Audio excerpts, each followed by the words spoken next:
Alrighty, folks, welcome to the Tuesday Live. I am here today with John Willis from Special Operations Equipment. Tell us about your shirt before I move on to the other person that's hiding behind his baseball cap. Says discipline, doing what you hate. I don't know. I do not know why I cannot get this. Doing what you hate to do, but doing it as though you love it.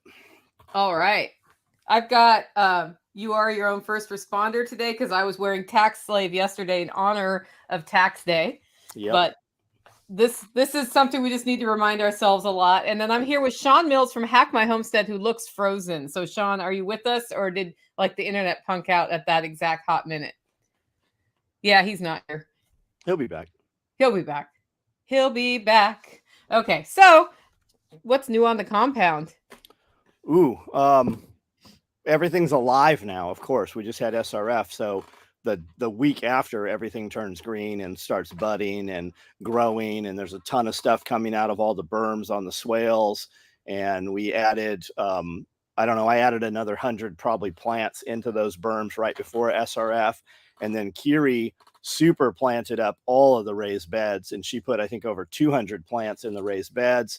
And then I've got Tim Riley brought in another 60 some trees that we need to put in the ground. We need to plant all of that. So that'll be happening over the next week here. Yeah, I think it needs to become an annual tradition that Kiri plants all your beds right before Self-Reliance Festival. I just need Kiri to move here is what needs to happen. Kiri and Glenn, holy shit. Like to watch them, just they can't, like, you know how it is, they just can't stand still. I completely get it. Yeah. Well, Shawn Mills is here from Hack My Homestead and didn't get to say hi earlier, so he's back. Are you really back? Yes. Yeah, it was weird. As soon as you went live, I dropped. But yeah, I'm back now. Well, so what is Hack My Homestead? Who or what is a Shawn Mills? For those of you, those are the folks who have not heard about you. Yeah, so long story short, I help people install off-grid systems, primarily off-grid solar, but also rainwater systems, gray and black water management systems, overall homestead design. I'm no permaculturist, but I've been doing it long enough to kind of understand what goes well and what doesn't, specifically on the utility side. So, if you want to be your own utility person instead of spending 50 grand to bring power in so that you can send someone a check every month, I do those kind of designs for people.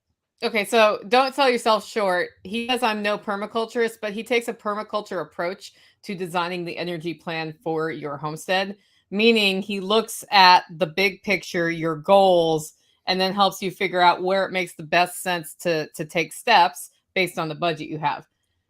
And you do have a pretty darn decent knowledge of permaculture. I've seen you in action. I dabble. I dabble. Yeah. So the first thing we did here was take my water heater off grid by putting in a solar water heater. And that immediately saved me about $250 a year, which doesn't seem like a lot, except for it cost me $250 to put in. So it paid for itself the first year. And then I added an on-demand water heater to the end of it to bring it up to 120 when it's not up to 120. So I can be a diva and take baths after dark. And that took another 2 years to pay off. So now here's the thing that you didn't just mention, Nicole. When you didn't have propane, did you have hot water? Yeah. So one summer I didn't have propane while we were working on the house. And as long as I took baths and used hot water between about 10 a.m. and 4 or 5 p.m., I didn't even need the propane to top it off. I just ran it, used it, was done. So yeah, that's the great thing about these systems is that they can work with outside input or independent of outside input.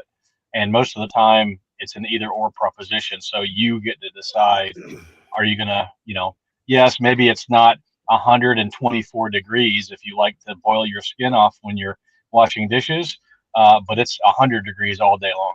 Not all day long, but you know what I mean, in the middle of the day. Yep. Is this Amanda? I would love if Carrie and Angel moved out, or is that somebody else? That's not Amanda. Sometimes she's a Facebook user. Yeah, it would say Amanda on there. All you doomsday guys, all you into the world guys, that solar hot water system, it's not even expensive, man, if you just put it in place. I remember in San Diego, like nice area of San Diego, Tierra Santa, growing up there in the 80s, everybody, it seemed, had one of those big hot water systems, solar systems on their roof.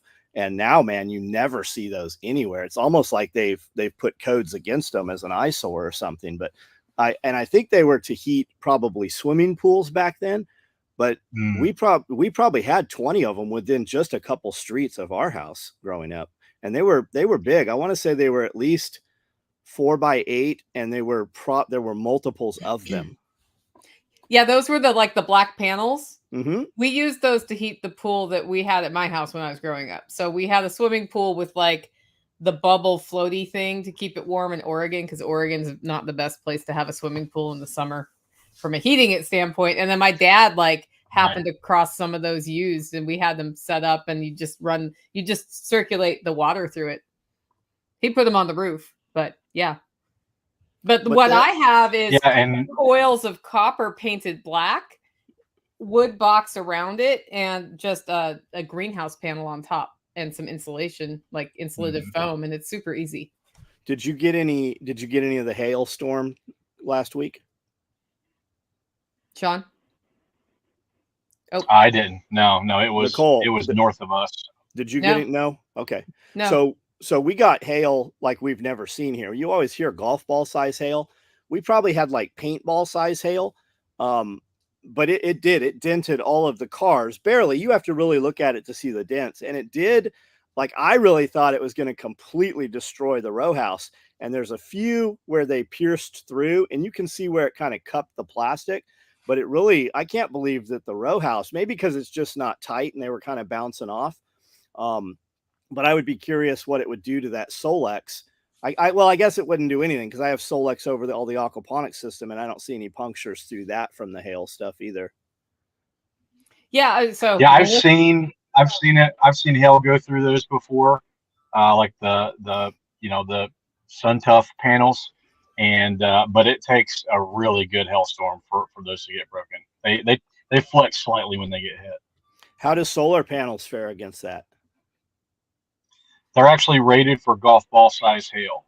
Awesome. So anything smaller than that, unless it's really being wind driven as well, you should be fine. I haven't heard of any stories of anyone in Tennessee that lost their solar systems from that storm. I've heard of people with, holes in the top of their RVs and, like you said, cars dented, but no one that's lost solar panels from that storm. Yeah, Don Gorham's RV got nailed in that, I heard. Sitting here, right? Mm-hmm. Yeah. Were there punctures all the way through, or were there some leaks? Or because I didn't ever see it.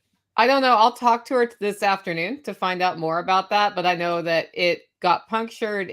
Some water got inside, and she said it's going to take a couple $1,000 to fix. So, got it. Yep. So that's not great. But I guess sometimes hail happens. When you and Amanda sent me video of that hail at exactly the same minute from under the thing. And I was like, which one do I answer first? And we've had hail here, but that's the first time we've ever had hail like that. Like, you always see the video, but I've never experienced it. I was getting a massage, and it got so loud at one point. I said, "Hey, do you want to go downstairs and look at this?" And I was hoping she'd be like, "Yeah, let's go downstairs," because I didn't know if it was coming through the roof or not. And when we got out there, man, it was crazy. Like, I couldn't imagine golf ball or even softball size hail, which it seems to be more and more frequent. Yep. Okay. Hack My Homestead, are you streaming now to your channel? I'm trying to make the rounds and get the likes out there. No. Not this time. I guess, you know what? I guess there's a button right here that says stream this to your audience. I guess I just have to push that button, huh? Yeah, just push the big blue button. Okay, so for people who are kind of thinking about solar, I was just having a conversation this morning with somebody who said, like, their dad has a solar system that feeds into the grid, gets 33 cents a kilowatt hour for that, pays 14 cents for what he uses, and is trying to make it just so he works off his solar system rather than sell it and buy it back. Right. What would you tell that person? I would say You should still have a hybrid inverter and batteries because that system doesn't work if the grid is off. But that's if you so Tennessee used to have a program like that. TVA had the Green Power Switch program, and when you first got onto that, they would pay you retail plus 12 cents a kilowatt hour for everything you generated, whether you used it or not. So it could literally not leave your property as long as it went through that generation meter that they have. You got paid for it. And then, over time, they started chipping away. And then, regime change at the federal level. You went from Obama to Trump, and now there's less social credit points, for those type of systems. So they chipped away. And by 2019, they actually got rid of it. So 2019 was the last year. And it was funny because they actually said, hey, we're trying to meet the demand of the market, right? And so they decided that what the market really wanted was not net metering. It was a list of qualified installers for people to put solar installations in. So literally TVA, in violation of federal law, got rid of net metering. There's a law from like the 70s that requires utilities that if you put power on the grid, they have to buy it. And so they got rid of the law, went to this, hey, we're going to dump all this money into just telling you who you can call because that's what the market really wants.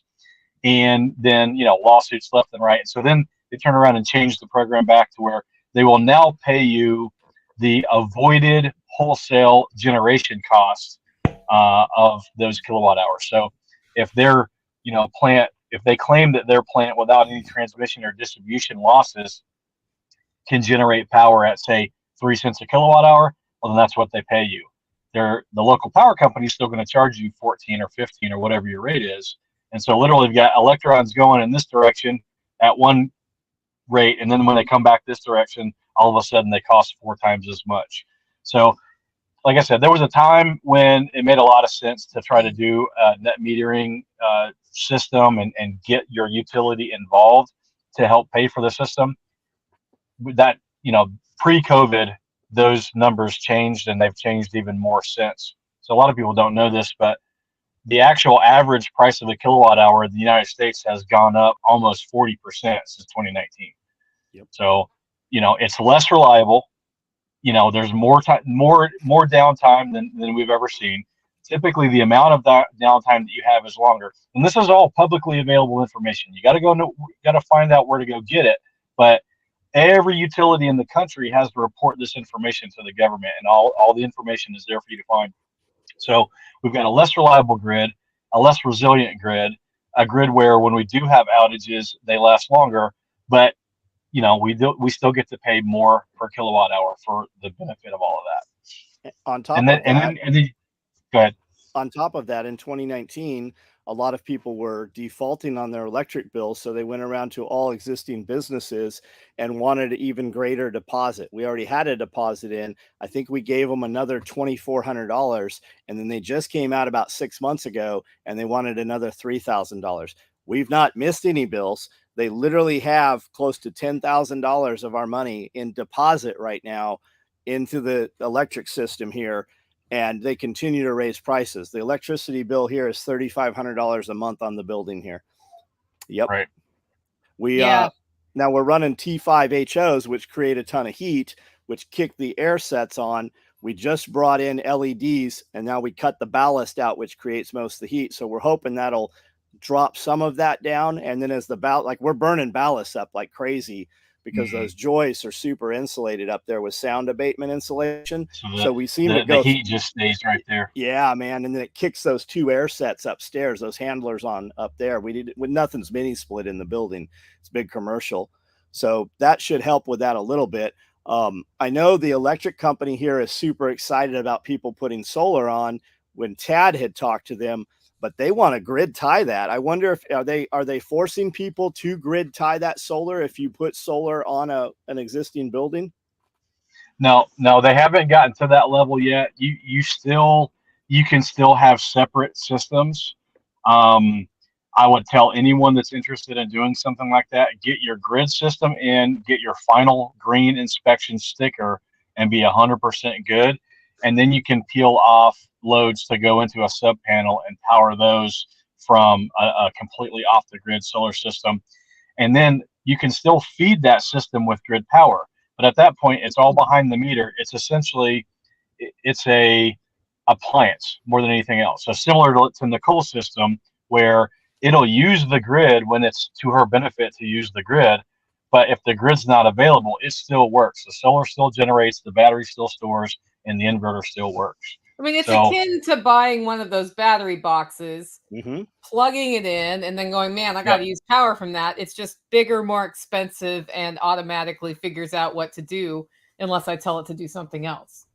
And at some point, probably in the relatively near future, that's going to hit the courts, because there's going to be some local power company that's going to see a big array next to someone's house, and they're going to say, oh my gosh, you could kill the linesman. Kill a lineman. It's like, no, actually, there's literally no output of AC power that's connected to the grid. There's an AC input, but there's no output. It's not even capable of outputting.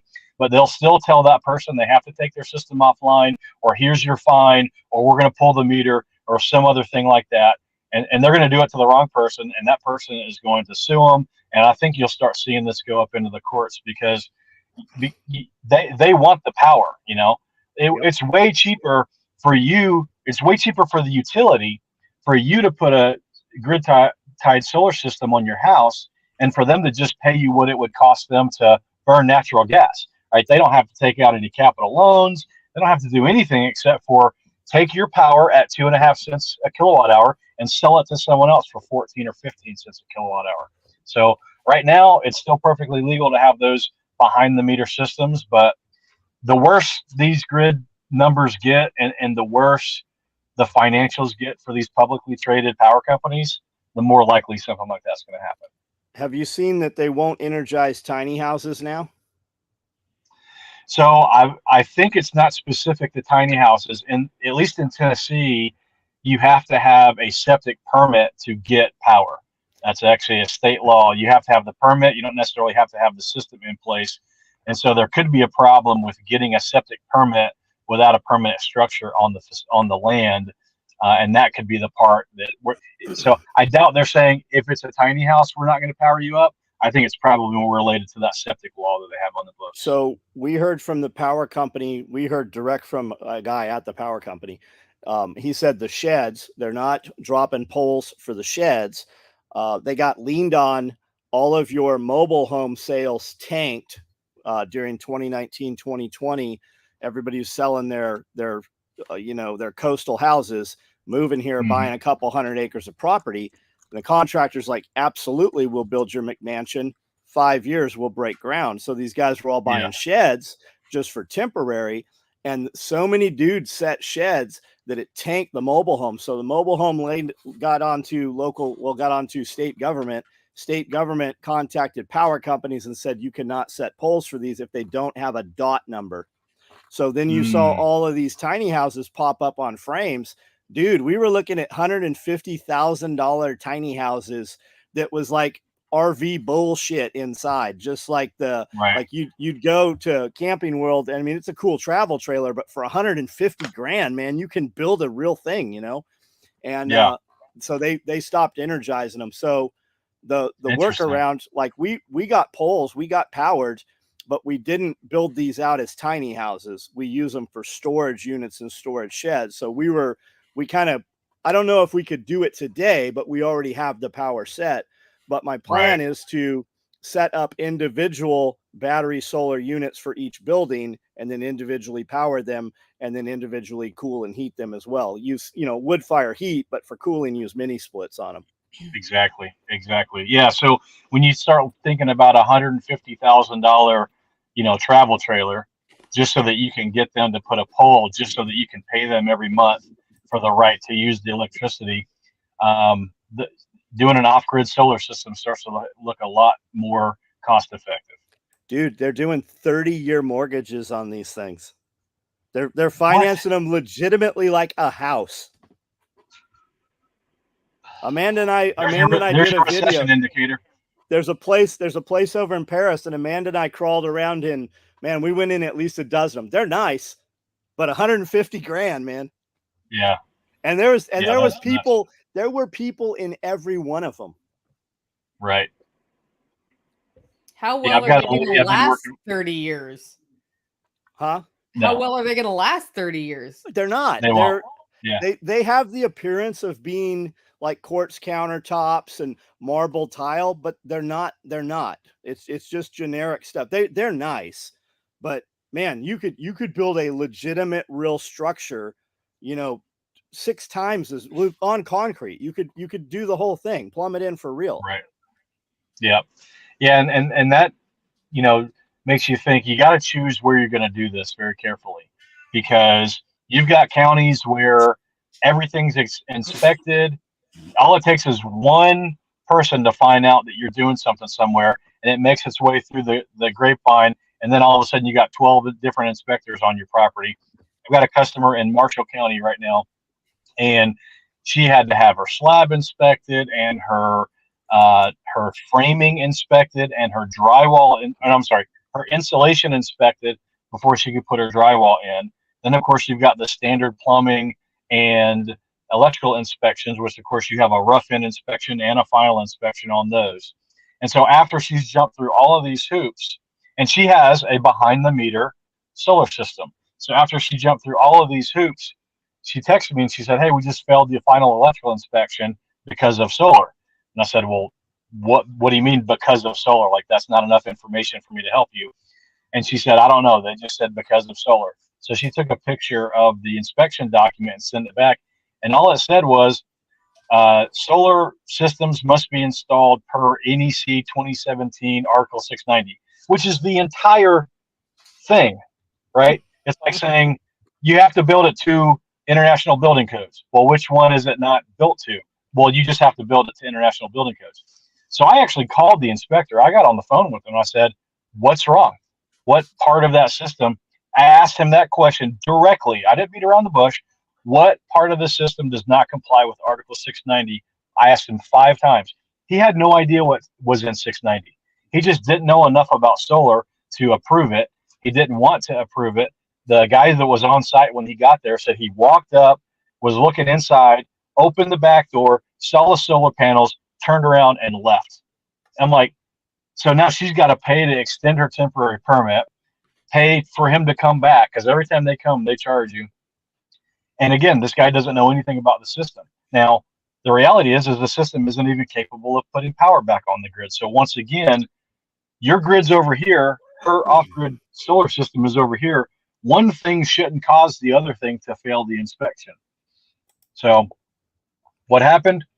The inspector told the electrician who's on the permit, "Hey, I want you to disconnect these couple circuits so that I can verify that the systems are, separate, and then, I'll pass it."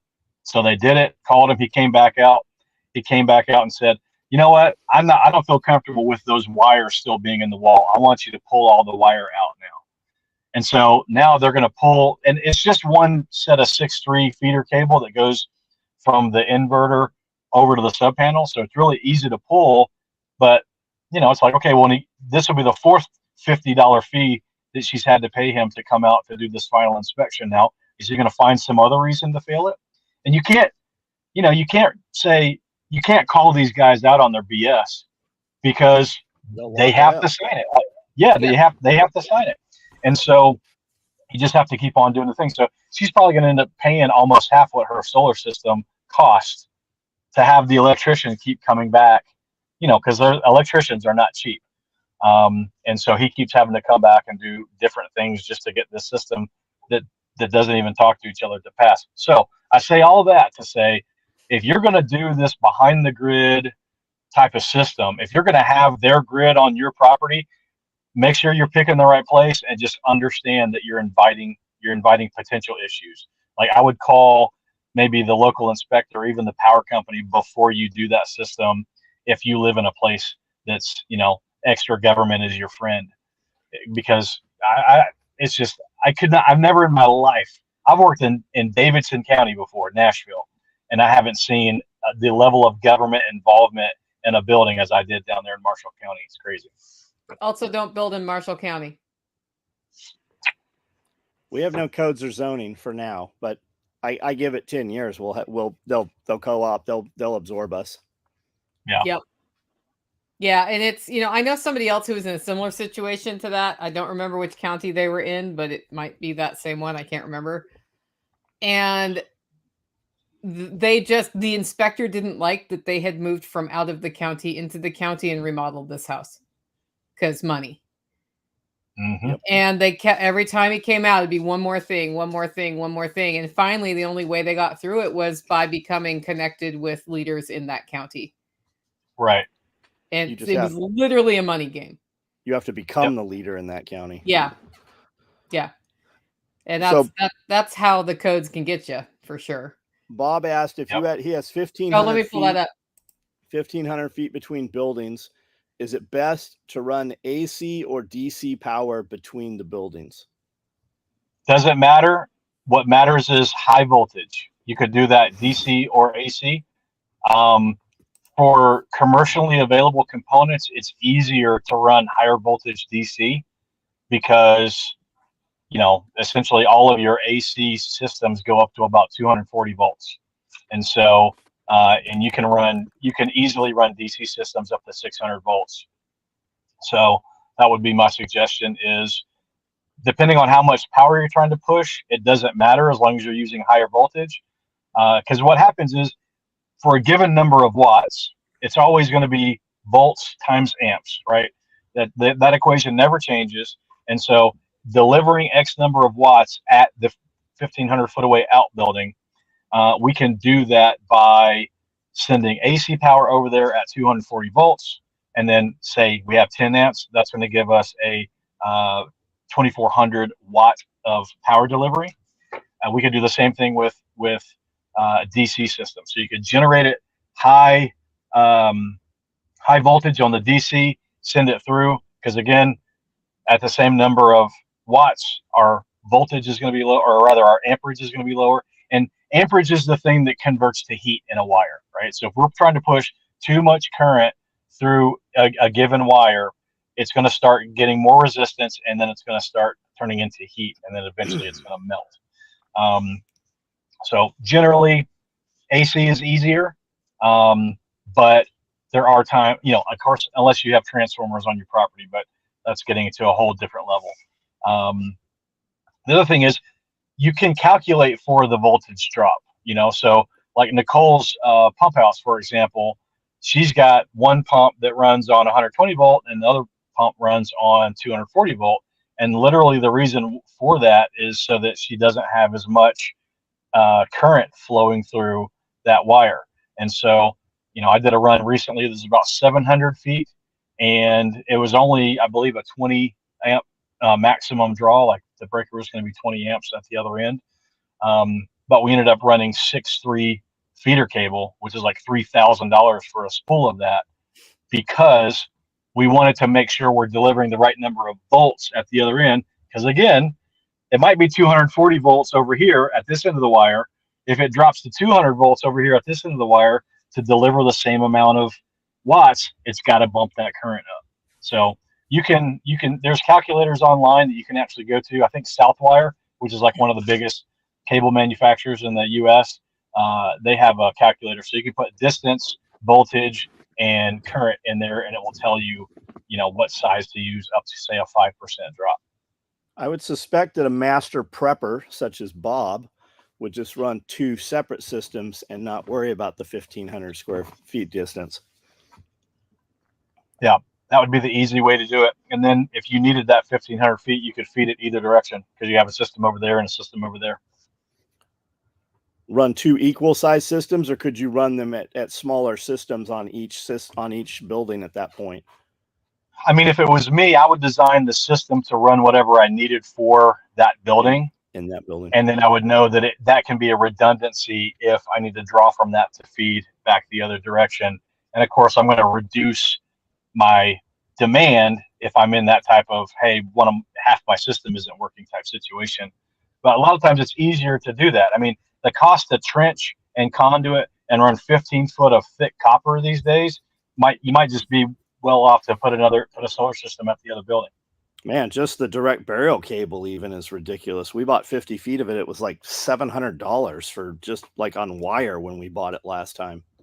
Yeah, yeah, yeah. Copper has gotten way, way expensive, and it hasn't come down. And inverters are coming down. Yeah, so inverters are coming down. They're getting better. Panels are about as cheap as I mean, last year I'm telling people at 33 cents a watt, buy, because who knows how long it's going to be here. And now you can get panels for 25 cents a watt. It's crazy. And so panels are super cheap. The only thing that we're not really seeing come down recently is the lithium iron phosphate batteries. But there's more competition hitting the market. So all this stuff is coming out of like the same 4 or 5 factories in China, but you've got more people that are actually buying them and importing them and branding them and putting their BMS on them and selling them. And so I think eventually that's going to lead to the price of those coming down as well. All of the input metal prices are at like all-time lows. Well, the difference 1 year has made in buying, in essence, the same system for me. Like when we did my cabin, it was like all of this, order it here, get it there, all of this stuff. And for the camper, it was like, here's a couple of links on Amazon, and that's as good a price as you're going to get through my other people. So just do it. Yeah. And there's no more, like, you don't even have to cut wire anymore. I mean, it comes with like, you can't even plug it in wrong. I mean, it indexes in that system that you put in. When they talk about tax credit on these solar systems, is it tax credit just on the solar panels? Is it on the battery and the entire system? It's on everything. Okay. Yeah. If you have to buy a box of screws to put up some 2x4s, the screws and the 2x4s are part of the tax credit. Conduit, your sub panel that you have to put in, everything. 100% of the system is eligible for the tax credit.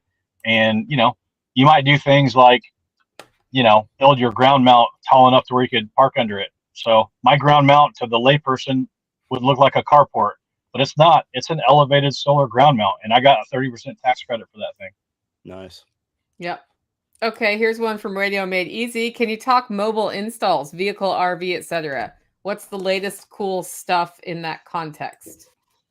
Yeah, so if you're going to do a mobile install, I wouldn't say there's much new cool stuff out there on the market.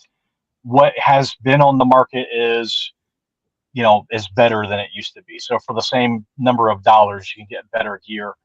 Victron, even though it's kind of hard to set up, it's a bit pricey. It's about the best built for mobile setup. So most of your off-grid RVs, your boondocking RVs are running Victron gear. They kind of cornered that market.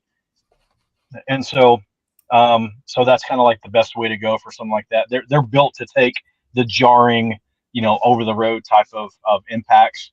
I told Evan this actually at SRF, but if you're going to do a roof mount of solar panels to anything, I would suggest the Iron Ridge rails.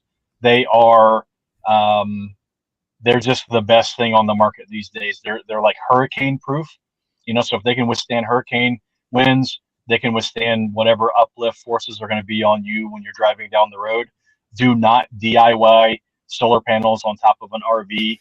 Like, get the proper materials to do that, or you're going to have a panel end up in someone's windshield behind you. And so Iron Ridge rails is a big deal. With the lithium iron phosphate batteries, you can put those in the living quarters, and so that's a bit of a change. A lot of people didn't like having the flooded lead acid batteries that are going to off gas a bit in the living quarters. So that adjusts, where in the RV or the travel trailer or whatever you can actually put those batteries. So that's a nice thing. And these days, the dollars per kilowatt hour of storage over time, it's actually cheaper for lithium iron phosphate.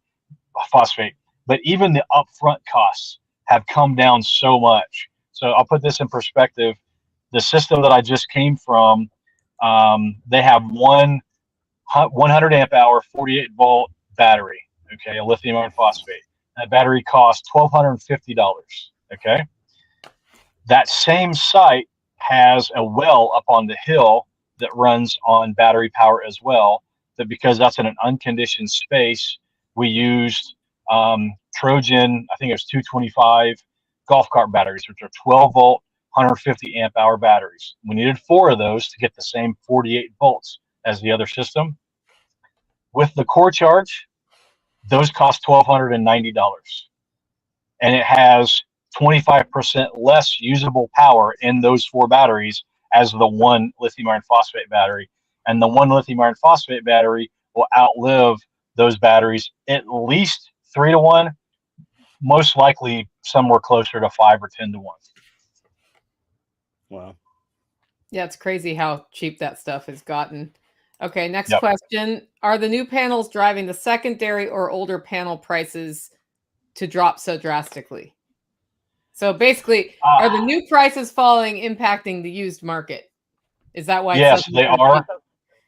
Yeah, so the used market has historically had a pretty high profit margin for the folks that are willing to buy an entire solar field of solar panels, ship them to their warehouse, refurbish them, swap out J boxes, test them, etc. You know, those guys are running pretty high margins and could demand 20 to 25 cents a watt, because it was still a great deal compared to a new panel. With the price of new panels coming down so much in the last 18 months, you're seeing the used panels come down as well. I was just telling someone, one of the vendors at Self-Reliance Festival, that the guy that I deal with in Sparta, he actually has 300 watt panels right now for 11 cents a watt. So that's $33 for a 300 watt solar panel. And these are tested panels. You know, they're not going to generate like a brand new panel, but you can rely on them. And I've never seen anything that low outside of like some guy on Facebook Marketplace that just wants to get rid of them. You know, this is an actual company that deals in these every day, and they're like, yeah, 11 cents a watt, come get as many as you want. And so that's a direct impact of the new pricing coming down. They're seeing all this inventory sitting there not getting sold, and so they've got to respond to the market. Are those 2x4 panels? No, those are like almost 3 by almost 6. Wow. Yeah. And do if they? It wasn't for that guy in Sparta, I wouldn't see Shawn on the regular. Now those degrade over time, but if you keep them in a shipping container with no sunlight, that degradation doesn't exist or slows down? Yeah, so what degrades a panel is UV. So it's the light that's doing the damage. And on average, they're going to drop their production about 1% per year. It's a little bit more than that in years like 1 and 2 when they go from brand new to end use. But essentially 1% per year is what you're going to see. And so, you know, you can have a 50-year-old solar panel that's still going to generate, you know, 50% of its nameplate capacity, because the only thing that happens is the degradation of the actual glass on the front allows less light to get through to hit the actual cells. Got it. Bob Lester wants to know if you can resell your tax credits, like carbon. Yes. Credits. How does that work? Yeah. So, so there's 2 ways to do this. If you are a non-profit entity, any of the 501s, it doesn't matter which category in the 501 you're in. If you're in a 501 category, you can apply for what's called a direct transfer from the government. So you put your system in, 30% of that system is eligible for tax credit. You don't pay taxes. You just fill out the special form and send it to the government, and they send you a check for 30% of the cost of your system. If you are not a nonprofit, if you are any other entity that pays taxes, whether that be a corporation or an individual, then you can actually transfer your tax credit. So there's one thing you have to do before you actually file your taxes. There's a form on the IRS's website you have to go fill out to register to transfer the tax credit. And then what happens is when you do your taxes like you normally would, you fill out the form where you would get the tax credit, and at the bottom you put that it was transferred, and you put the transferee's federal identification number or social security number on there. And then when that person includes the tax on their tax return, you know, those 2 systems kind of link up. So I don't know what the market for that is. It's probably not dollar for dollar, As a matter of fact, I would say there's probably a business in connecting people who don't owe taxes, like retirees who are on a fixed income, but maybe just sold a house and, are interested in adding some resiliency. So they put an off-grid solar system on their place, but since they don't have enough income to pay taxes, they don't get that benefit. So, a business maybe for a slight commission, for example, hooks up people willing to buy those tax credits with the people that are selling them. There's a big market for that commercially right now. So you've got, $100 million projects where they're essentially just building the project to harvest tax credits. And those mega projects are getting like 92 to 95 cents on the dollar for selling those tax credits. But at the residential level, you're probably not getting that. But yeah, it's 100% legal. There's no, like you could sell your tax credit to your brother-in-law if you wanted to. Like there's no problem with transferring it to someone that you're related to. Yep. Okay. Is it worth paying more for bifacial panels? And tell people what those are for those who don't know what those are. Sure. So a standard solar panel has a back sheet on it that's vinyl, and then the cells are glued to the front of that, and then the glass is glued to the front of the cells. A bifacial panel has glass on both sides, which means that the back side of the panel can generate just as well as the front side of the panel. And so typically what you would see there is if you've got a panel that's mounted at an angle, in the morning, the sunlight's not going to be hitting it directly, right? But the sunlight can also bounce off the ground next to the panel and bounce up and hit the bottom of it. And then the same thing in the afternoon. Or if you have an elevated mount, it could go underneath the mount and bounce up and hit the bottom of the panel. And so essentially these panels are capable of generating typically up to 25% of their nameplate capacity from the backside of the panel. So to put that in round numbers, if you have a 400 watt solar panel, you could generate up to 500 watts from that panel. Now, the reality is in the United States, the vast majority of the United States, you're probably going to be lucky to get about a 10% gain from that. It won't be nothing, but you'd be lucky to get 10%. The closer to the equator you get, the more intense the sun is, which means the more intense the reflection of the sun is. And so you could actually potentially get some additional gains there. So that's what a bifacial panel is. Is it worth paying more for them? No. The bifacial panels have some disadvantages as well. So they are heavier because they're glass on the front and the back instead of vinyl on one side. Because they're heavier, if you don't mount them with supports in the right spot, they can actually bow over time and potentially crack. So you have to make sure that they're a lot less forgiving on the mount side. Now, something I think would be interesting would be if you just flip the panel over, would it generate the full 100% from the back of the panel? And honestly, I didn't think about that till we were just talking, because that might be a way to counteract that UV degradation of the glass on the front. You're going to have the J box on it, so that's going to cause a little bit of a reduction in generation. But I wonder if it would be, maybe after 20 years, like flipping your mattress. You just flip your mattress, you flip your solar panel over. But yeah, solar panels are so cheap right now that you shouldn't pay extra for anything. You shouldn't pay extra for bifacial. You shouldn't pay extra for a solar tracking mount. You shouldn't pay extra for anything. You should get the cheapest panels possible, with one caveat, and that being if you have a very small area that you can actually utilize for your solar system, at that point it probably makes sense to pay a little bit more to get a little bit more wattage squeezed into that area, which is exactly what we did at Nicole's build. We used higher wattage, slightly more expensive panels than we could have gotten because we were limited to essentially a 10 panel spot, and we knew we were going to get shading on top of that.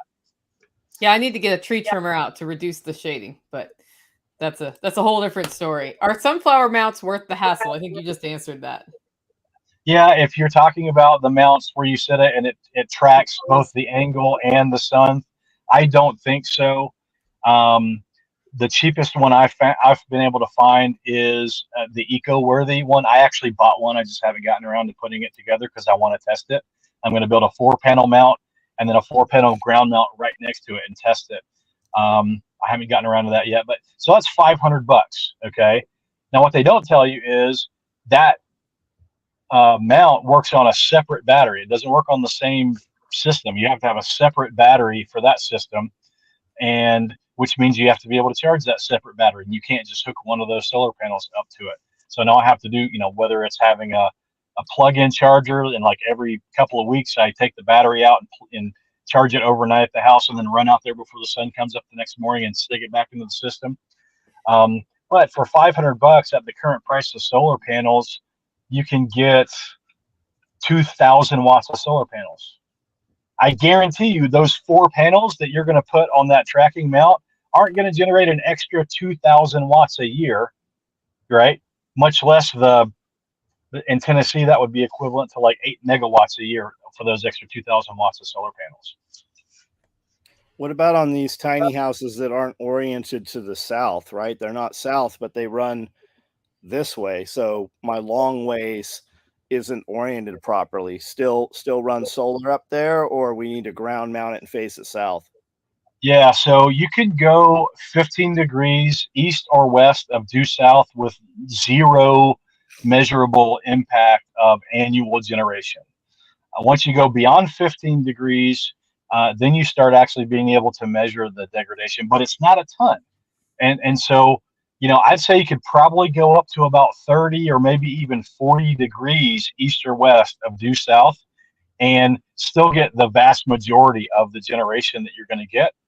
But this is an interesting thing. If you're kind of planning for this, if you have more easterly sun, you're going to generate more in the summer and in the late fall than if you have more westerly sun. So you'll say if 180 degrees is due south, if I've got a system that azimuth is at 150, okay, so it's closer to east than it is to south, then I'll generate more during the hotter months of the year and less during the cooler months of the year, because I'll have less of that afternoon heat bringing my generation down. Whereas if I'm at 100 or 210 degrees, so I'm 30 degrees closer west than due south, I'm going to generate more in the colder months, than that other system would. So that's something that you can plan for. If I know that I'm going to be using my system mainly for air conditioning, well, then cheating a little bit to the east is probably a better idea than cheating a little bit more to the west. Got it. Why not both? Well, that's what I was thinking. Both? What if we just switched them? Yeah. Yeah. Well, and then, so I have solar panels on my roof, but that's not the best place for your solar panels to be. So let's talk about that. I hate roof-mounted systems. Everything's harder with a roof-mounted system, right? It's harder to mount them. It's harder to do maintenance on them, and you do need to get up there and, at a minimum, clean your panels every now and again. So this time of year, where we are, everything's yellow, right? We got the pollen, and so getting up there and getting that pollen off can literally increase your daily generation by like 3 to 5%, which is a real number. I mean, you're talking about, especially if you've got like a 10,000 watt array. So you need to get up there and you need to clean it. If you have a problem and you need to swap a panel out, it's harder to do on the roof. And then while the likelihood of a solar panel catching fire or one of the connections in between them catching fire is low, it's not 0, which means, would I rather have a fire over there on the ground or on my roof or on the roof of one of my structures? So I don't say that to tell people if you can only put it on the roof, don't. But if you have an option, take the option. So yeah, I heard if it snows or ices, what do you got to do to get your solar panels to work? You got to get it off the panels. Yeah. So ask me how I know. When we got 8 inches of snow at my house on January 6th or whatever it was this year, I got all of my ski gear on and my goggles so I didn't get blinded. And I got up on top of my carport / elevated solar mount with a squeegee like you would use to clean, windows, like your second story windows, and squeegeed all of my panels off, which was hard work. And I mean, I was going after it for an hour. 8 inches times probably, let's see, this was probably close to 200 square feet, like of wet snow. That's a job getting that stuff off. You need a telehandler. Right. Yep. You need a telehandler. I heard you're going to be in Ohio next week. Yep. Oh, really? That's what the Bob, what the you word on the cannot street have is. Shawn next week, but Bob wants to know when next week you can do a site visit. The Yeah, answer is, Bob, next come week. to the Living Free in Tennessee workshop next week, and you can sit That's where I down will with be. Shawn in person. You should set it up for real though. You should set it up if you go to Ohio when they're doing the live tissue lab. It's shoot, move, Right. communicate. It's working on live animals. There's nothing like it on the market. Plus, you could visit Joel. Yep. Yeah. Joel's I've been talking to Joel about his RV solar system. Yeah, this is the year of the RV solar systems for you, isn't it? It really is. Yours will be the 4th one this year so far, and like I said, I'm talking to Joel about his also. You can buy RVs super cheap, especially if they don't run. You can buy them dirt cheap, and buses, and just tow them in and push them into position and tiny house those suckers. Yeah. I think that's definitely the way. And sometimes it's there's no easier way to get a system like that in place. And even if you've got one that doesn't have a great roof, tarp over it until you can build a little structure over the top of it. What about that rubberized membrane that you just roll on? Yeah, so you could put elastomeric roofing on there. That would work as well. I've heard people say that those, when exposed to direct sun all the time on something curved rather than flat, it can start to break up. I don't have personal experience, but I talked to a lot of people before we built my daughter's schoolie. So I was talking to Ken Esch about roofs, and I think we're getting an echo maybe from you, Shawn. Yeah, I'm going to mute you while I talk. He actually has this rubber stuff that sticks down. So instead of rolling on it, sticks down. He says that's like a long-term 10-year solution sort of thing. If I decide to do stick down solar panels, I want that rubberized stick down stuff on my roof before I do it, because dealing with a leaky RV roof with solar panels stuck to the top of it would be an enormous pain in the neck.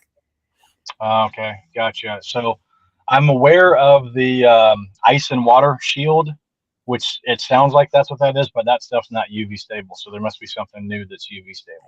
There's something else. I have a link to it, but does it make sense to get a Harbor Freight system to get your feet wet, or is that just a waste of money?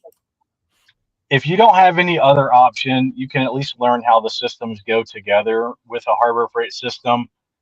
I think that you would be better off by spending a little bit of extra money and get solid components and assemble them yourself. I've got YouTube videos out there showing like how this stuff goes together. And so, you could probably get into a Harbor Freight system for like $300, and then you have to buy a battery. Like they don't tell you that doesn't come with the battery. And the battery is going to run you, a good deep cycle battery is going to run you like $200 plus per. So, going up to spending like $800, you can get slightly higher quality stuff and a proper solar panel that can actually be taken off and used in other systems. Problem with those Harbor Freight systems is that those, oh my gosh, look at that. It's $200 cheaper than when I bought it. I was going to say, and what did I tell you? I've been watching that exact battery for like 6 months, and I hadn't seen it lower than $1,300, and now it's $1,100. And those batteries are meant to go into like a server rack or something, right? You can stack those and expand them. Yep. I've got 6 of them in my bedroom. Not this exact one. I found this one last year, and I've been using it on installations. But yeah, $1,100 for that. That's a great price. Yeah, super tempting just to buy one on spec at that price. Buy one and then send your other one back. It's still returnable, I'm pretty sure. Yeah, I think you got a 30-day return window. Yeah. Or maybe just call them and say, hey, let's save us both shipping, and you just give me $200 off. Price match this. Yeah.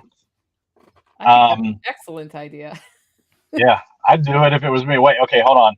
The alternative is I pay my guys in my warehouse to ship you a fresh battery for free, and then I have to pay to go over your battery when it comes back in. Yeah, okay, I'll take the 200. So yeah, back to the Harbor Freight deal. Like I said, if you just want to get into it for like under $500, it's a good way to understand those components. But for a little bit more money, you can get much better components that are going to last longer. They're going to be interchangeable and expandable. So those Harbor Freight panels almost don't work with anything but a Harbor Freight charge controller, because they're just not, they just don't have great output. So there's a very tight voltage and amperage window. And a lot of these charge controllers, you have to have a minimum amount of volts to start charging. And then, of course, there's a maximum amount of volts that you can put through that charge controller. And so if you go get a nice system, you know, a Renogy Rover 40 amp charge controller, which I think you can get those for like $70 these days. It's got to have a wide range of voltage input, a wide range of amperage input. It can work with 12, 24, or 48 volt battery systems. And so that's just one example of replacing the super cheap Harbor Freight version with something that's a little bit more expensive, but it can do so much more stuff. Because once you learn about this, you're going to want more. It's addictive. Like, you're like, oh man, look, the sun's out today. I'm getting free power again. What can I do with all my free power that I have? You know, I put it in my garage to charge my batteries, and now I want to run the rest of my garage, and now I want to run the east half of my house off of it. Now I want to run everything but my air conditioner and my hot water heater. Yeah, we've started doing mega laundry days on the super hot days, because I call it wasting power generation, because battery's full and there's still more power coming in than we can use. We'll run the pump. Yep. It's the way to do it. Tag called me a solar power Nazi. He's like, you've become a solar power Nazi, just like my wife. Yep. That's how it is. So do you need to see the bus to give Red Flyer Media a consult on adding a panel or two to the bus? No, just tell her to she'll be here next week. Yeah, I was going to say, Rebecca, just take a. Oh, if you're going to be there next week, I'll just look at it next week. I don't know if she'll be there here with the bus, though. Oh, okay. Yeah. Take a picture of it then before you hit the road. Yep. It's very easy. And also, Bob wants to know if the week after next you can come to Ohio. So when are you going to Ohio? Yeah, maybe. Oh, you got the thumbs up thing. Yeah. Yeah, maybe. Bob, we should talk for sure. I told Joel that I'd probably try to squeeze something in to get up there and help him get his system in. So if you've got stuff going on up there that you're looking for solar for, we can definitely make that happen. Yep. Well, this has been a lot about solar today. Should I bring up World War III that started last weekend? Yeah. Do you come to White House? White House, Tennessee isn't far. Shawn, how do people get hold of you if they want a consult? Let's just get that out in the open right now. Sure. So hackmyhomestead.com. There is a form for design. So there's a form for me to do the full system design. And there's another form called troubleshooting help. And so that's kind of a catch-all for everything else. So sometimes when people get commercial solar quotes, not only do I understand the solar side, but I was in heavy industrial construction for 23 years. So I dealt with multi-million-dollar, multi-year contracts. So I understand how to read contract language. If you've got one of those 17-page long solar contracts that someone sent you and you're considering it, it's probably worth paying me an hour of my time to go over the contract with you to make sure that it's, real in terms of what it's going to generate. And here's a really important one, that you will actually own the system. I reviewed a system for a guy recently where he was going to pay for it, but the company installing it was actually going to retain ownership of the system. So they were going to get the tax credit. He was going to pay for the system, for their labor, their profit, their operating expenses, the whole 9 yards. And then they were going to take the tax credit from them. So just amazing what some companies will do. But that goes to everything. If you've already got a system and you want to expand it, if you've got a system and you've installed it, I've had people call me and do FaceTime videos walking through their system so I can make sure they're not overvolting one of their charge controllers or have their polarity switched or whatever. I do that as a service as well. So both of those forms can be found on the website.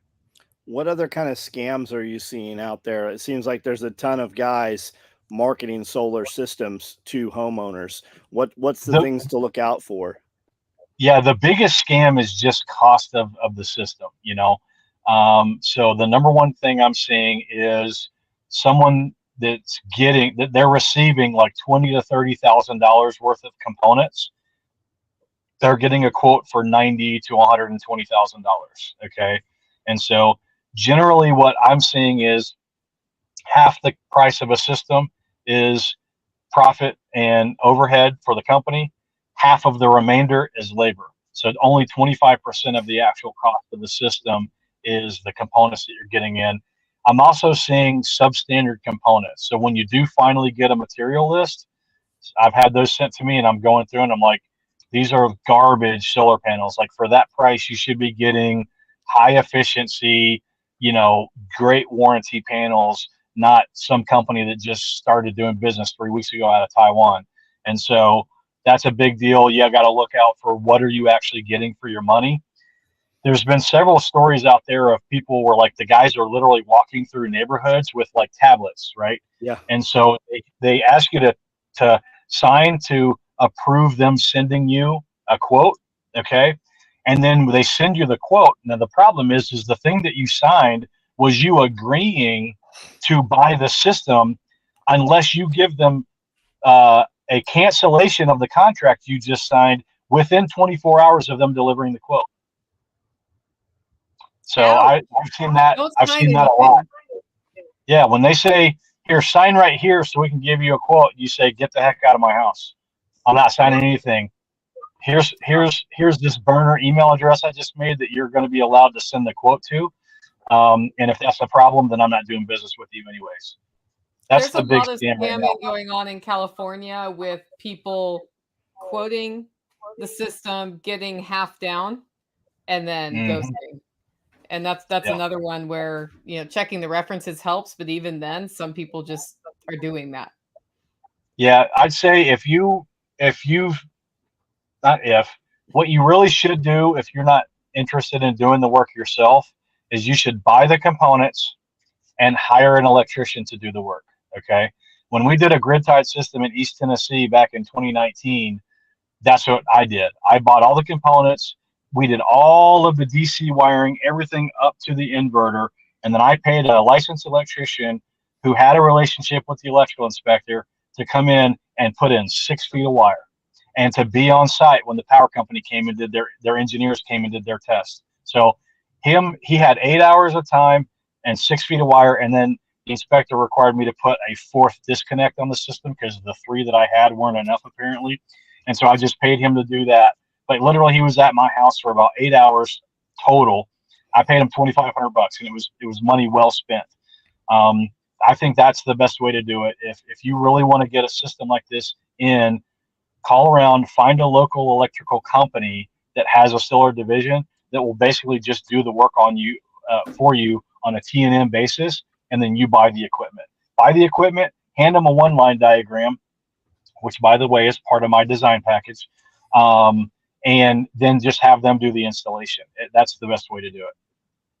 And you can pull a consultation permit on electrical things as well, which can help you gauge if your electrical inspector is a problem. Right. Yeah. That's a big thing. Whatever the normal fee that they would charge to come out and do your actual inspection, yeah, they'll come out and do a consultation with you and tell you, you know, you should do this, you should do that. And you'll find out really quick whether or not, yeah, like you said, Nicole, they're going to be a problem, whether they know it, whether they don't, and are just, you know, going to make your life a living hell because they don't understand what they're talking about. I mean, now that we have such a great electrician in our immediate area, I haven't had to do that anymore, but definitely before Matt was in the area, it was like, okay, consult permit, tell me what to do the thing, and then it was always fine. And I think if we had not done the consult thing, even though we were doing what, like, our electrical supply shop knows what we're supposed to do too, it would be a problem. So now Matt just does it. It's really hard for those guys to fail something when they came to you before you started the job and told you how to do it and you did it that way. Yeah. Well, and they like our inspector. The good thing is his motivation is clearly safety and not gotcha. Right. So for at this point, we have somebody in that spot that's easy to work with. Yeah. Yeah. So you mentioned World War III earlier, Nicole. If you guys want me to like change gears for you real quick. Yeah. So since we've been on this call, the grid has experienced 7 cyber attacks. On average, they happen about every 6 minutes.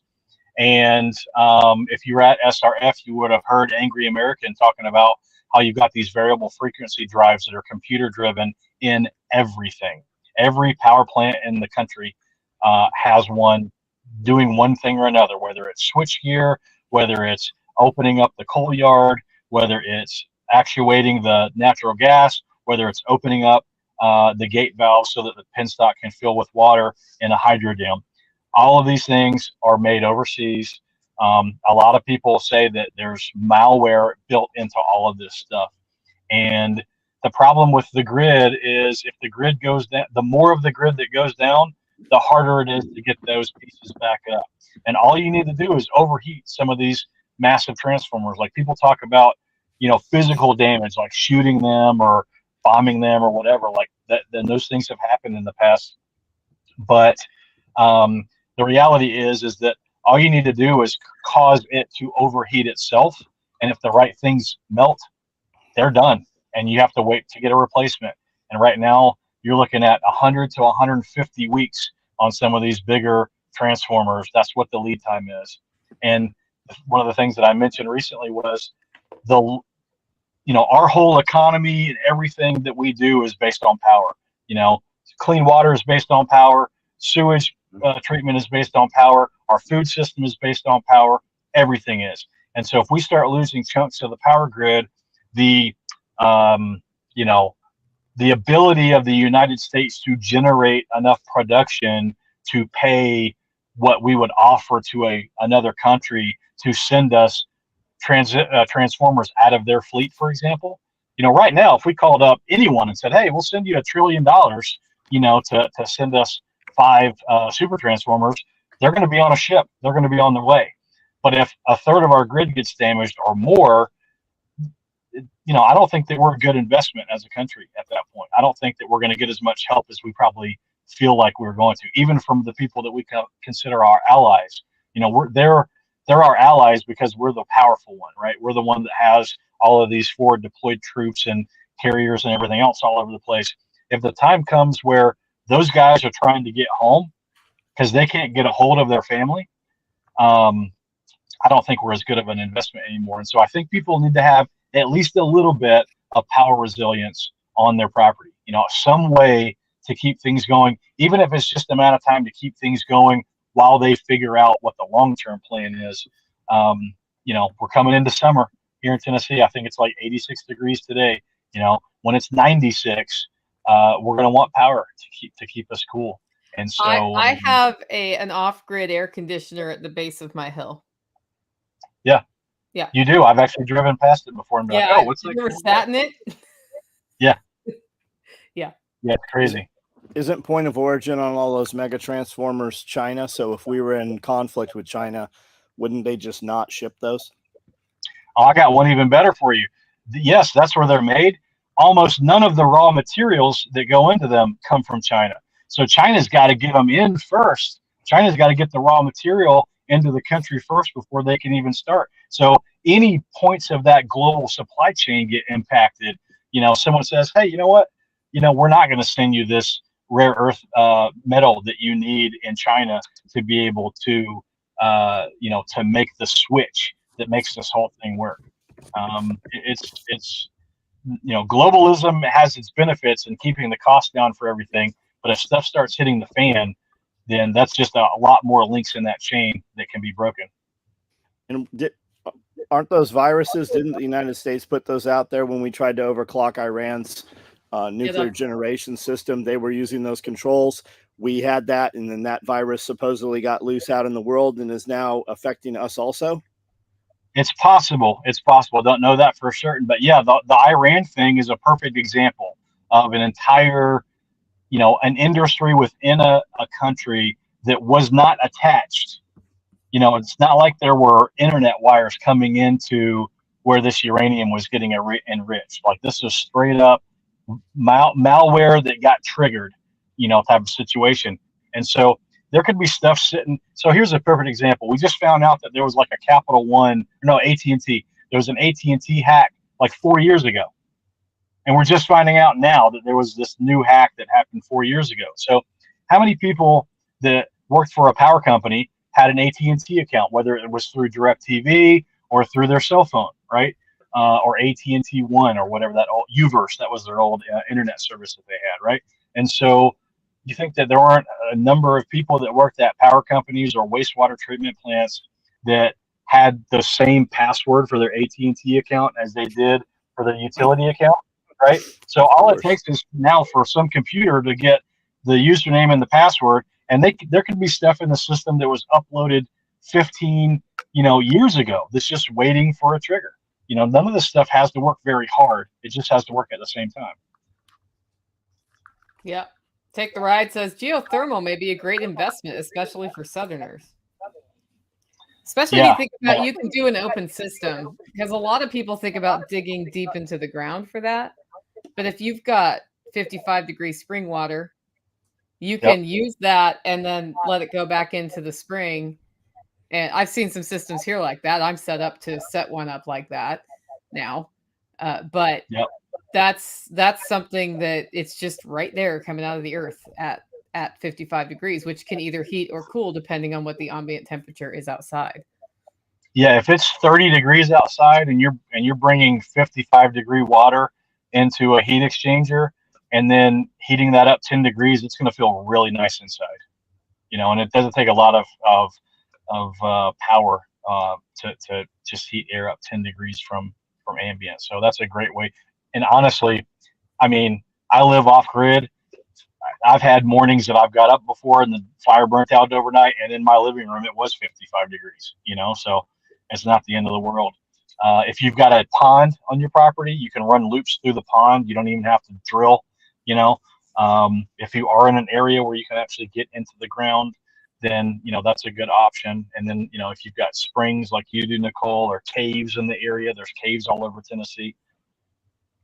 Yeah, John's set up well with a pond for geothermal. Actually, your pond would probably be perfect for that. Yeah, 65 feet in the ground. Yeah, absolutely. John doesn't mess around when he puts a pond in. He's like, how deep can we go? Go twice as deep. Right. Yeah.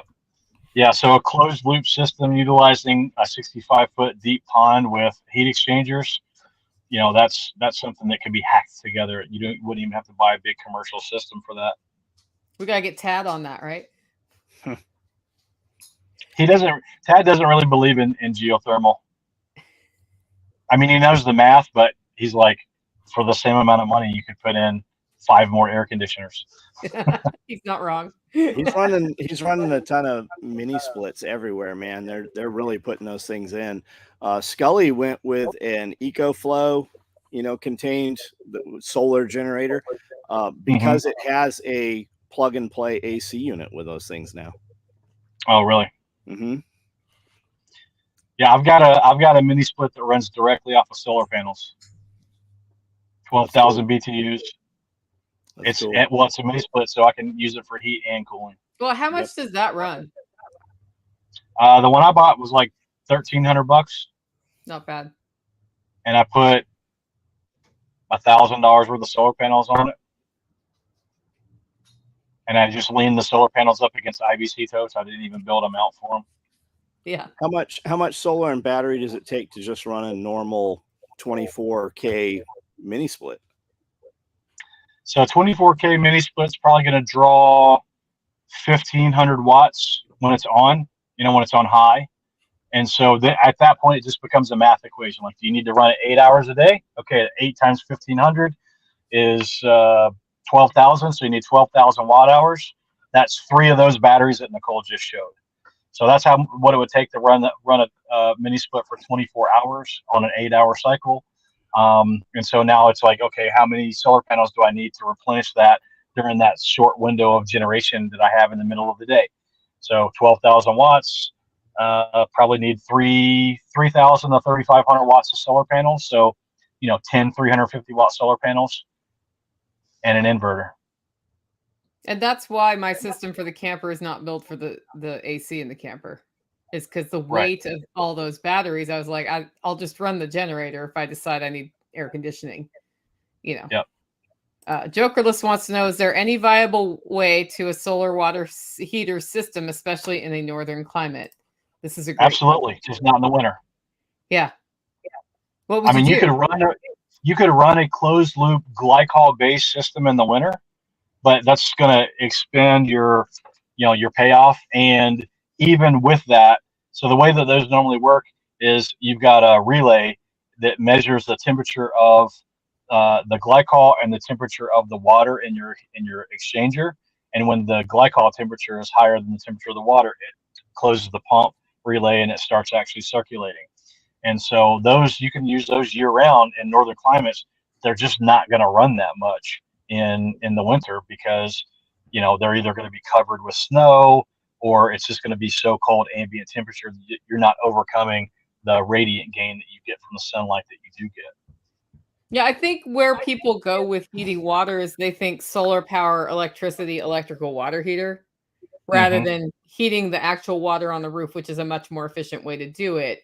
In the winter, I would think the more effective way to do that is with your wood stove.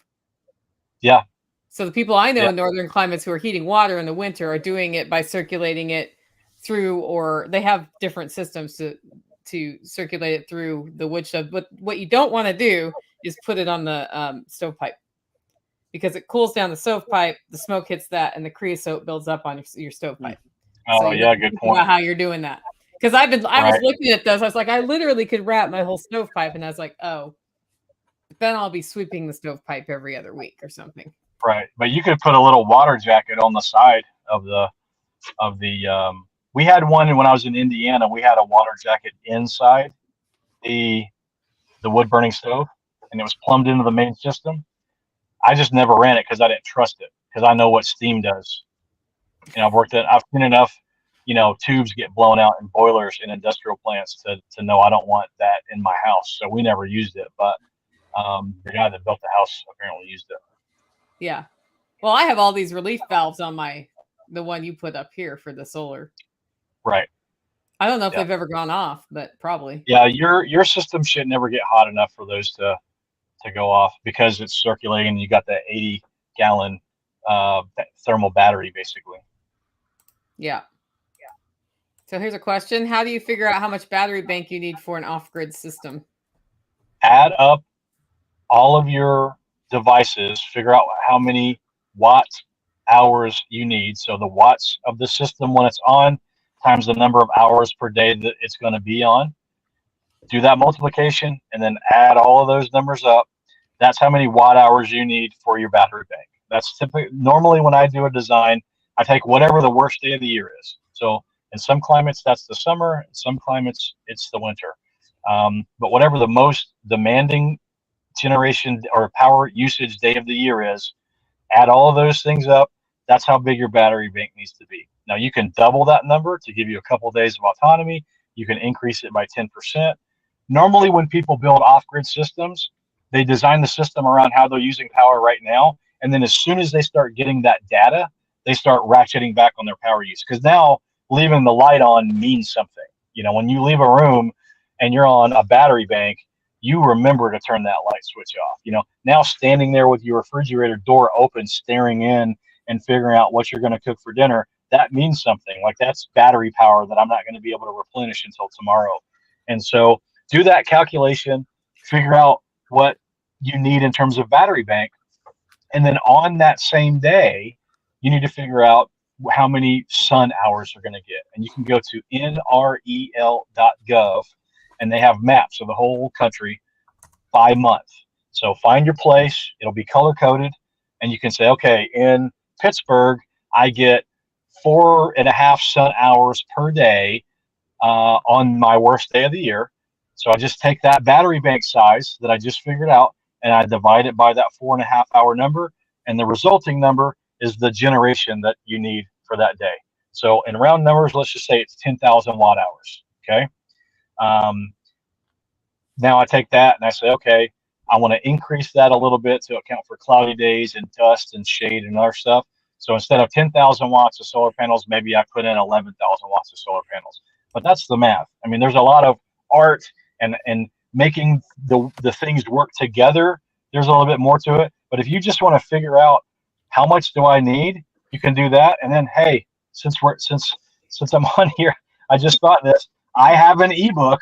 It's called How to Evaluate Your Property's Solar PV Potential. I know it's the clunkiest name ever, but that's what it is.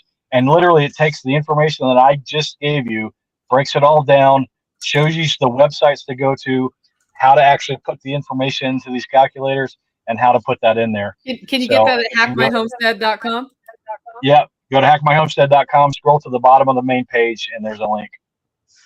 But that one gives you like good definitions for like the person. I literally wrote it for people who either have had a guy come try to sell them a system, or they're just interested, but like they don't want to watch 8,700 hours of YouTube videos to figure it out. Like they could go get that book, and at least by the end of the book, they would be able to say, okay, where I am with what my power bill is every month, this is how much solar I need. I also want to thank you for that trip through the late 70s and early 80s conversations with my dad about power. It was like the fridge thing, the light thing. There was a whole period of time there where the power Nazism was happening. So here's an interesting thing about the early 70s. So from when power became commercially available until about 1974, the average cost of power went down every single year. So all of the infrastructure improvements, all the new plants coming online, the rural electrification programs, all of those systems put together resulted in, a 60-year decline in the price of power. And then in 74, when, some laws started changing, some things were happening with inflation. Since then, the cost of electricity has gone up every year. And that same time, your money in the bank was increasing up until 71. So same type of deal. What about running and just jamming batteries really quickly with generator on bad days and such? Yeah, no, that's a great. I tell anyone, if you're going to put one of these systems in, make sure you add a generator. It's nice to be able to just charge the system up for a couple of hours and then turn the generator off, and then have full batteries to run off of. When I first went off grid, that was our system. We didn't add solar panels until the second year. We were inverter charger, generator, and battery bank for the first 9 months, and then we added solar panels. Which is the way to go for sure. Having seen the system in now, if you have to choose, get the battery and the inverter first, because you'll start getting that feedback like Shawn said, and start doing crazy things like all your laundry at noon on a sunny day. And that brings down, well, you won't with the solar thing, but you'll also see like real time what's happening. And then when you add the solar panels, it's kind of cool. I don't know. I love having our solar system. I wish I had more in here already, but yeah, it's addictive. When you sit there at the end of the day, you're like, oh, the house used 6 kilowatt hours today, and 5 of those came from the sun. Well, that we had, so I have 2 pumps, and I had one pump go rogue on me after the system was in, and I kept looking at it, and it was sitting at like 700. I guess it was kilowatts, maybe it was watts, whatever. It's at 124 all the time. It's sitting at 700 and never dropping. It did that for a whole day. Yeah, the pump. And I'm like, Tactical, what are you doing in your house that is using so much power? It's okay if like what you're doing is running grow lights or something for your plants, but I'm just curious because all of a sudden we're up here and he's like, oh, I'm gonna go check that other pump. And sure enough, one of my pumps was stuck on. Yep. And that would have taken me 2 weeks to figure that out in a former life. Well, the other thing there is, people see their main breaker panel and you hear, house systems described as 100 watt service, 200 watt service, 400 watt service. And they think that they need all of that. They're like, oh man, I'm going to need an inverter that's capable of 200 watt or 200 amps. It's like, nope, the vast majority of the time, your house is probably using 1,000 watts or less. And there's only a couple things in your house that cause that number to jump up. And it's never going to jump up to that 100 or 200 amp number. The reason why you have that breaker is because code requires it for the number of circuits that's below that. So you have to have your bus bar in your panel has to be rated for a certain amount for the number of circuits that are on it. That's the reason why you've got 200 amp service to the house, not because you are ever going to use 200 amps of actual power. Yeah. So when we put in my roasting shack, it's on separate electric service, and I would turn on my roaster and the lights in my house would dim. And I called the power company out, and they're like, well, how many amps are you using? I said 70. They did not believe me. So they went up to the pole and measured it while I had the roaster on. And sure enough, it's pulling 70 amps. And the guy's yelling, she really is using 70 amps. And then they increased the size of the transformer at the pole, which it's still probably not. If I ever go up to 400 amp service here, it's not going to be enough.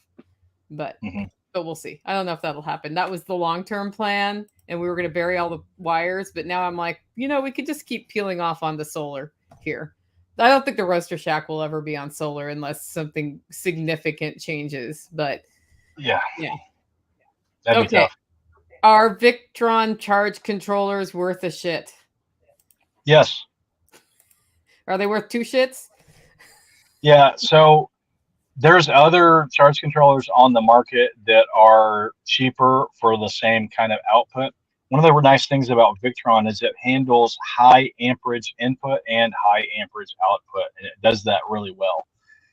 Most of your high wattage charge controllers are high voltage charge controllers. They don't have a big range of amperage that you can put into them. So what that means is that you can do a lot of different things with the way you configure your actual solar panels. Now, the bad thing about Victron is that although they are great in that range, if you go outside of that range, you will burn them up in a heartbeat. And I know that because I had a customer that had a Victron charge control, and I think the max amperage on it was like 480. And we did the math on like how cold it was that day and all the panels that he had to put together, and figured that he probably would have maxed out at like 487 watts or volts. 487 volts, and it fried his system. And this was like a $2,500 charge controller. So yeah, they are not bad at all. I don't have anything bad to say about Victrons other than they can be tough to dial in from the programming side. Not the charge controllers, but the inverters can be tough to dial in on the programming side. I like the all-in-ones. They're smarter. They've got computers that kind of do all the work for you. But yeah, nothing bad to say about Victron. Okay. Back to World War III. EMP versus solar. What say you, Shawn? Yeah, so there's 2 schools of thought here. The first school of thought is that the E1 wave of an EMP is going to fry all your solar panels, and there's nothing you can do about it, so there's no sense in even trying.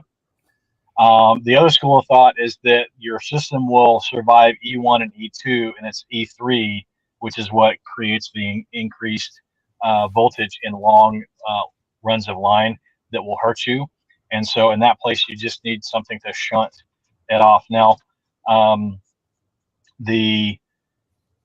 don't have one, but there's a system that you can actually get for your house that will sense the E1 wave and send an alarm out. And I think typically at like 100-kilometer detonation, you have like 8 minutes in between E1 and E3. And so if you were fast enough, you could go just turn everything off in the house, in the solar system, and then you wouldn't have a problem. Okay, because if it's an open run, there's nowhere for that voltage to go through and blow stuff up. Now, what I do have in my system is an EMP shield. Whoa! And so the way the EMP shield is supposed to work, and we haven't had an EMP yet, so we don't know for sure, but the way that it's supposed to work is as that voltage comes through, when it hits the EMP shield, which is tied into the same wires that would bring that surge through, it shunts that to ground, and it becomes the thing that breaks. So it basically sacrifices itself for what's downstream of it in the system. So now the good news is that that works with a lightning strike as well. So if you were to have a direct lightning strike that induced current in that line and it ran through, again, the EMP shield would break. And I have actually experienced blown out inverters from a lightning strike before. Ask you how you know. Yeah. And EMP shield will cover $25,000 for everything on the backside circuits per EMP shield. Yep. Yeah. So if you've got like a dual PV and you've got an AC in your main box, that would be 2 of them. And if you get power, if you get something in from both sides, you've got that insurance policy to fall back on. So, and they make devices EMP, go on it probably solar. doesn't matter, but if it's lightning, it would. Yeah. And if you use code SOE, it'll give you $50 off your order at EMP Shield. So would you say have some unconnected panels just sitting in a shipping container? Yeah, I do. I've got 2 arrays that are attached to my house, and I have a controller and panels that are not part of the system. And so in the event that the stuff that's connected gets fried, then I have the ability, not as much as I have now, but I at least have the ability to generate something. And just having them that 2 is 1 is none thing for you. Yeah. And just having them unconnected, that'll protect from all 3 types. Again, the E1 is the thing that's supposedly going to go through and fry all the chips and everything. So again, we haven't had one, with our current state of electronics, so it's hard to kind of say whether that would actually happen or not. But if it doesn't, then I'll have some system to fall back on. So Faraday cage a room or a building or something in some manner. Yeah. Can you run 3-phase off of solar? Yes. For larger machines like a rotary 3-phase, rotophase?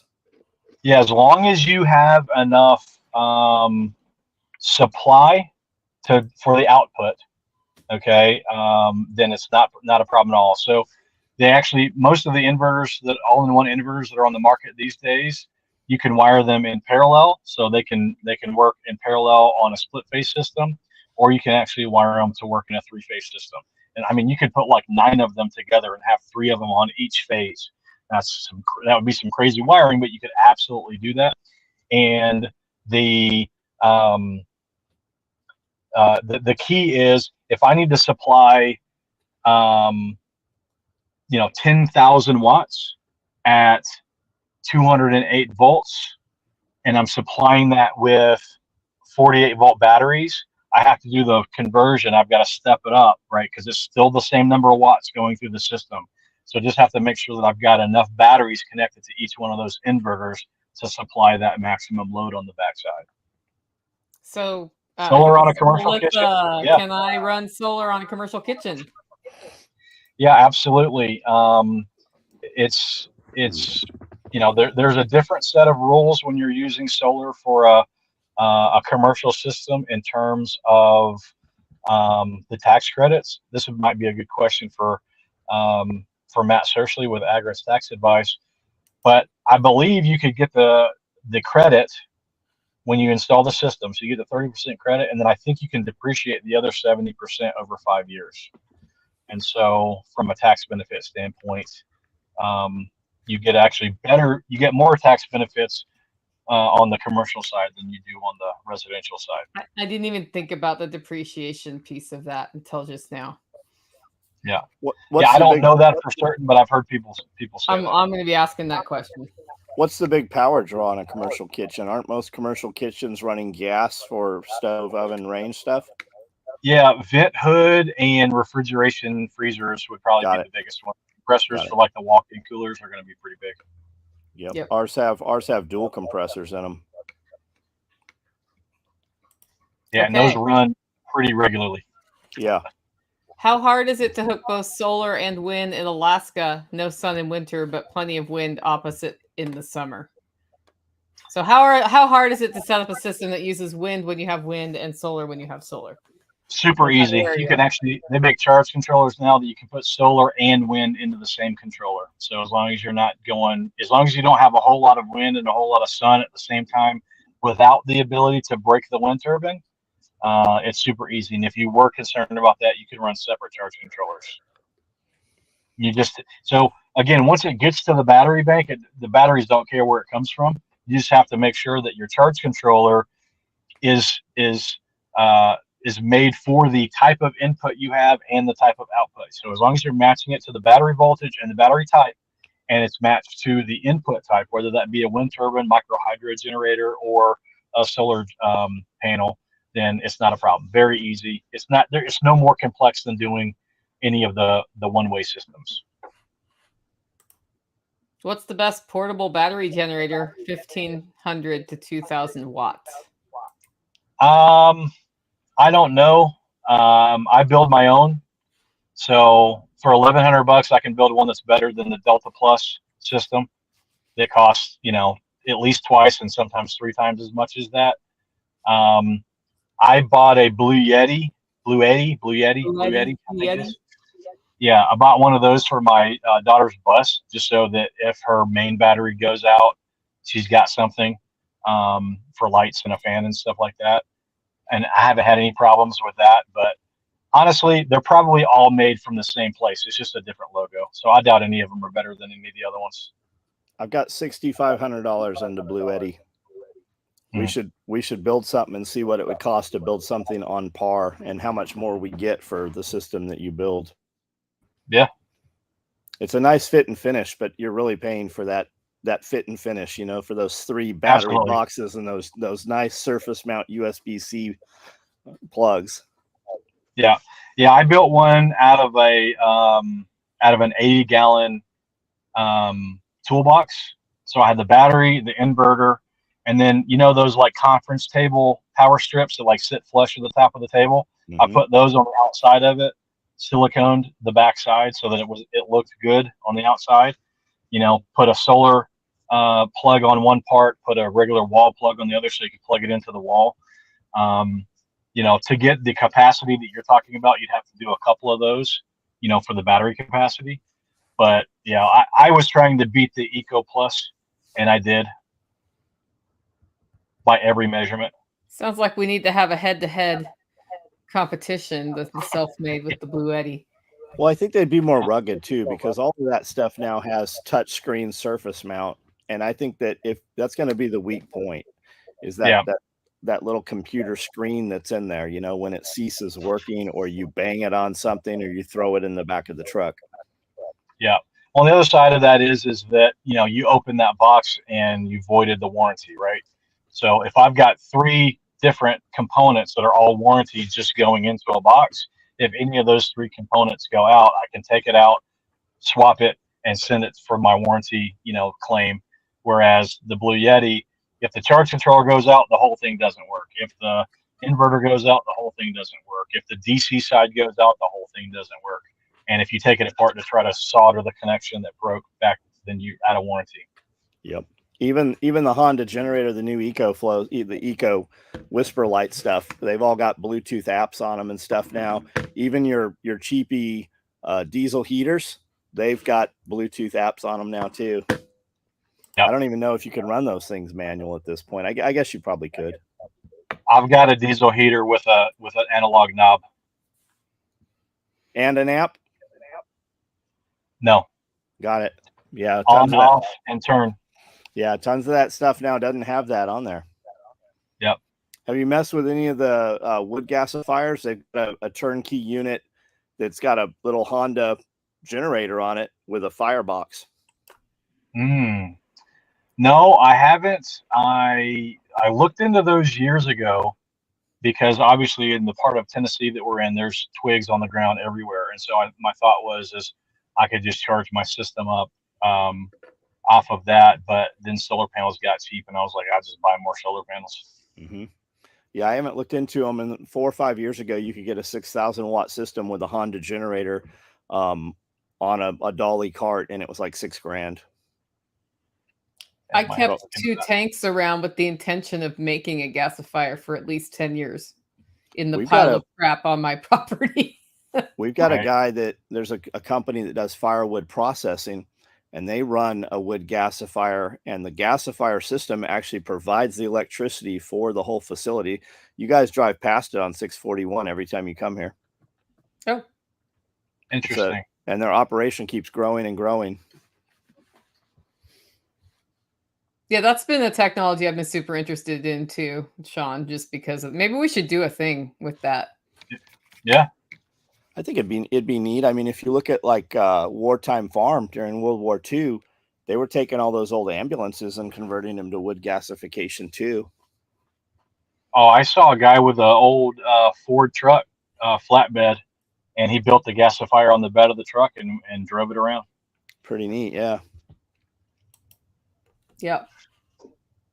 I don't know. Something Paul Wheaton does, it's kind of fun at his permaculture jamboree, is it's more like a mad science festival where everybody's trying something from concept, for rocket mass heaters. It would almost be fun to do something like that at one of our events and just be like, okay, we're going to try to make a gasifier. We're going to do a rocket mass heater, like pizza oven or something, and just see over the course of a couple of days what that looks like and if they work or don't. Right. Yeah, that would be cool. Apparently Michael says it's a pain in the butt when you make your own.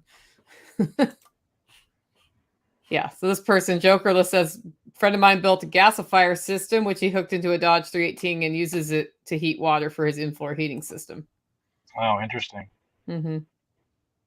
I was more interested in like, you can use it to power a vehicle to move around or any of those things. Yeah, my interest in it was charging the battery bank up. Yeah, and I can see that. Because I can see in the winter, my system's power goes out, it's icy. Now I'm using the generator. Right. Is there another way? And we're burning wood here all the time. Mm-hmm. At that point. So Dean Dupree could build any of that stuff. Well, he's a smart dude.